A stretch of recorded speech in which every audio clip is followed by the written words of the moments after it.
안녕하세요. 오늘은 1987년 이후 대한민국 사법 역사상 가장 큰 변화라고 불리는 사법개혁 3법에 대해 심층 분석해보는 시간을 갖겠습니다. 법외국죄, 재판소원제, 그리고 대법관 증언법까지 이 세 가지 법안이 우리 사법 시스템을 어떻게 바꾸어 놓을지 지금부터 하나씩 파헤쳐 보겠습니다. 이번 사법개혁 3법이 공포되기까지의 긴박했던 과정을 살펴보겠습니다. 시작은 지난 2월 26일이었습니다. 법외국죄가 국회 본회의를 통과했고 다음 날인 27일에는 필리버스터가 강제 종료되며 재판소원 제도가, 그리고 28일에는 대법관 증언법이 연달아 본회의 문턱을 넘었습니다. 여권인 민주당은 국민의 기본권 보장과 사법부의 책임성 강화를 위해 반드시 필요한 조치라고 강조했으나 야권인 국민의힘과 반대 진영에서는 입법 폭주이자 대한민국 법치주의를 무너뜨리는 사법 파괴라며 강력히 반발했습니다. 이후 3월 4일 전직 변협회장단의 거부권 행사 촉구 성명을 거쳐 결국 바로 어제인 3월 5일 국무회의에서 공포안이 심의 및 의결되었습니다. 그렇다면 무엇이 어떻게 바뀌는 걸까요? 핵심은 세 가지입니다. 첫째, 판검사를 대상으로 하는 법외국죄는 고의적법 왜곡 시 10년 이하의 징역에 처하며 공포 6개월 후 시행됩니다. 둘째, 재판소원제는 대법원 판결을 헌법재판소가 번복할 수 있게 하며 공포 즉시 시행됩니다. 마지막으로 대법관 증언법은 현재 14명인 대법관을 26명으로 확대하며 3년간 매년 4명씩 증언하여 공포 2년 후부터 시행될 예정입니다.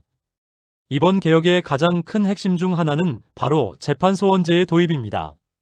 화면의 도표를 보시면 알 수 있듯이 기존에는 1심과 2심을 거쳐 대법원에서 판결이 최종 확정되는 3심제 구조였습니다.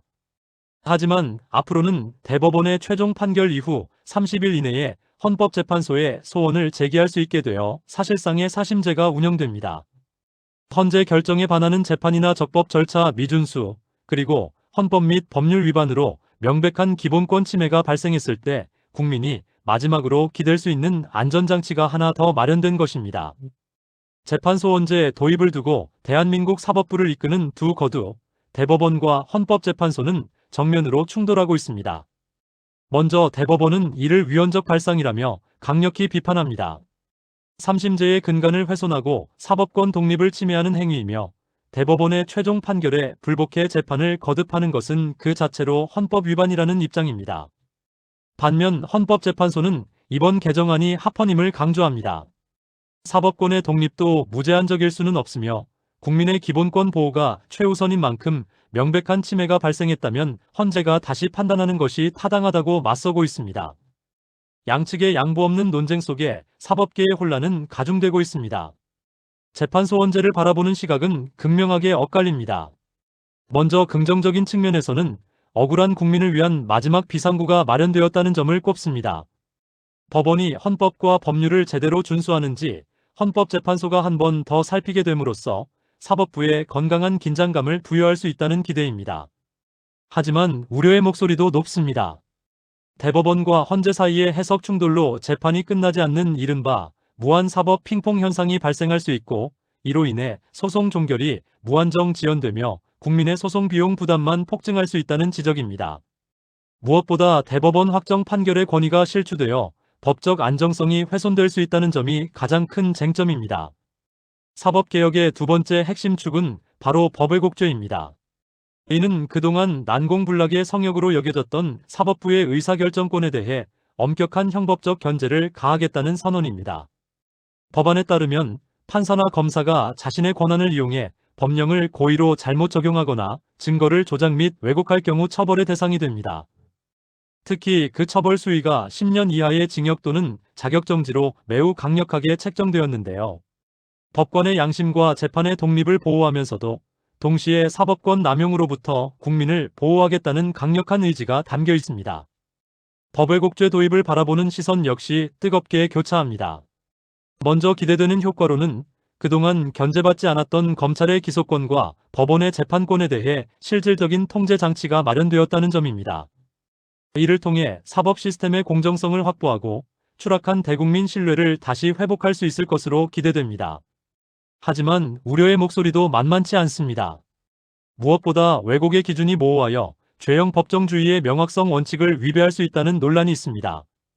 또한 수사나 재판 과정에서 법관의 양심과 재량 판단이 심각하게 위축될 수 있으며 검찰 수사권이 제한된 상황에서 법왜곡 수사를 담당할 경찰 권한이 비대해질 수 있다는 점도 해결해야 할 과제로 꼽힙니다. 마지막 세 번째 축은 대법관 증언법입니다.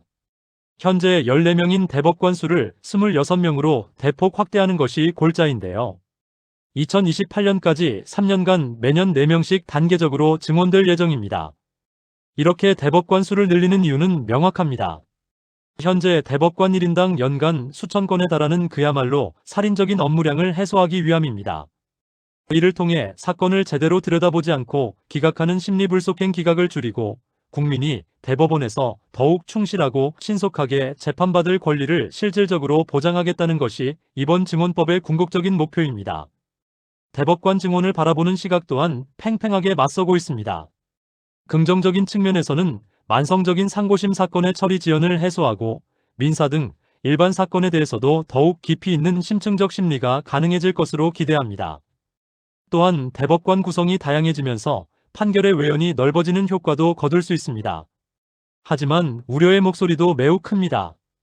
특히 임기 내 특정 정권이 다수의 대법관 임명권을 행사하게 되는 이른바 코트 패킹 논란이 핵심입니다. 이는 전원합의체 판결의 통일성을 저해할 수 있고 숙련된 하급심 인력들이 대법원으로 대거 이탈하면서 오히려 1, 2심 재판이 부실화될 수 있다는 지적도 나오고 있습니다. 법안 통과 이후 우리 사법 시스템은 시기별로 거대한 변화의 소용돌이에 직면하게 됩니다. 먼저 공포 즉시 시행되는 재판소원제로 인해 대법원 판결에 불복해 헌법재판소로 향하는 사건들이 가시적으로 폭증할 것으로 보입니다.